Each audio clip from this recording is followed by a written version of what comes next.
Longford Land. My mother called Lord Longford's company Longford Land. And it was a unique place. It was sort of, my father would describe it as a place of scholastic fantasy. And he was an extremely large and jovial university man, but a very good writer and poet, as indeed was his wife, Lady Longford.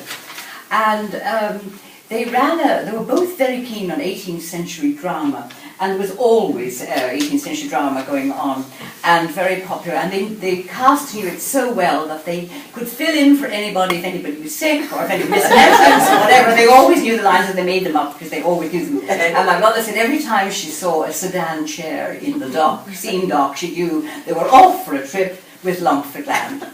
So, as I said, they divided the 6 months up between the two companies, and Lord Longford didn't do so well because he got the tours in the winter time. So my parents would set off in the depths of the winter, and you can imagine the winter in the country, no central heating, you know, hardly hot water, and miserable and damp places and whatever. And once they were in Athlone and business wasn't very good, and they went down to the theatre, and there was this local wit leaning up against the stage door, and they said to him, oh, business wasn't good. And he says, you wouldn't get people to come here, he says, even if you brought the true cross. So,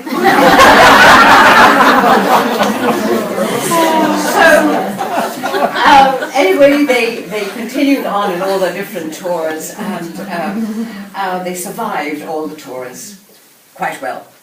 So now we're going to...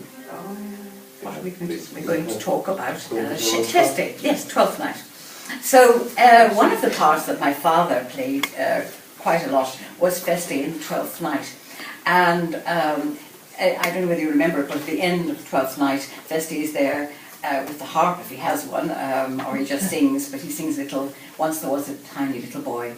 And Bronwyn, it was my sister who was born 6 years after me, she was brought to the theatre for the first time when she was 4, and she was sitting there, and then she saw my father sitting all up by himself, playing his harp on the stage, and she felt he was sad, and she just started to howl, and not to be removed.